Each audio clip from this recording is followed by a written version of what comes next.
ರಾಜ್ಯದ 1250 ಸರ್ಕಾರಿ ಶಾಲೆಗಳಲ್ಲಿ 1582 ಶೌಚಾಲಯಗಳನ್ನು ನಿರ್ಮಿಸಲು ತೀರ್ಮಾನಿಸಲಾಗಿದೆ ಅಂತ ಶಾಲಾ ಶಿಕ್ಷಣ ಮತ್ತು ಸಾಕ್ಷರತಾ ಸಚಿವ ಮಧು ಬಂಗಾರಪ್ಪ ತಿಳಿಸಿದ್ದಾರೆ. ಇನ್ನು ವಿಧಾನಸಭೆಯ ಪ್ರಶ್ನೋತ್ತರ ವೇಳೆಯಲ್ಲಿ ಹಿರೇಕೆರೂರು ಶಾಸಕ ಯುಬಿ ಬಣಕಾರ್ ಅವರ ಪ್ರಶ್ನೆಗೆ ಉತ್ತರಿಸಿದ ಸಚಿವರು 2025 ಮತ್ತು 26ನೇ ಸಾಲಿನ ರಾಜ್ಯ ವಲಯ ಯೋಜನೆಯಡಿ ಈ ಕಾಮಗಾರಿಗಳನ್ನು ಕೈಗೆತ್ತಿಕೊಳ್ಳಲಾಗುವುದು ಅಂತ ಮಾಹಿತಿಯನ್ನ ನೀಡಿದ್ದಾರೆ. ಇನ್ನು ಇದೇ ಅವಧಿಯಲ್ಲಿ ಸಮಗ್ರ ಶಿಕ್ಷಣ ಕರ್ನಾಟಕ ಯೋಜನೆಯಡಿ 136 ಶೌಚಾಲಯಗಳ ಮಂಜೂರಾಗಿವೆ ಎಂದು ಸಚಿವರು ತಿಳಿಸಿರುವಂತದ್ದು. ಸರ್ಕಾರಿ ಶಾಲೆಗಳಲ್ಲಿ ಅಗತ್ಯ ಮೂಲ ಸೌಕರ್ಯ ಕಲ್ಪಿಸುವ ನಿಟ್ಟಿನಲ್ಲಿ ಶೌಚಾಲಯ ನಿರ್ಮಾಣಕ್ಕೆ ಆದ್ಯತೆ ನೀಡಲಾಗುತ್ತಿದೆ ಅಂತ ತಿಳಿಸಿದ್ದಾರೆ.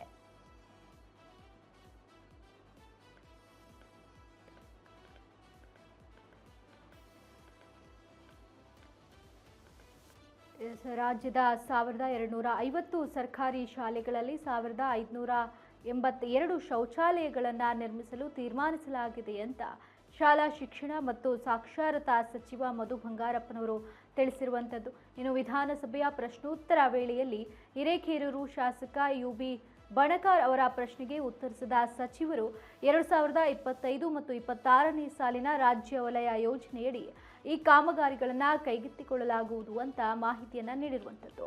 ಇನ್ನು ಇದೇ ಅವಧಿಯಲ್ಲಿ ಸಮಗ್ರ ಶಿಕ್ಷಣ ಕರ್ನಾಟಕ ಯೋಜನೆಯಡಿ 136 ಶೌಚಾಲಯಗಳು ಮಂಜೂರಾಗಿವೆ ಅಂತ ಸಚಿವರು ತಿಳಿಸಿದ್ದಾರೆ.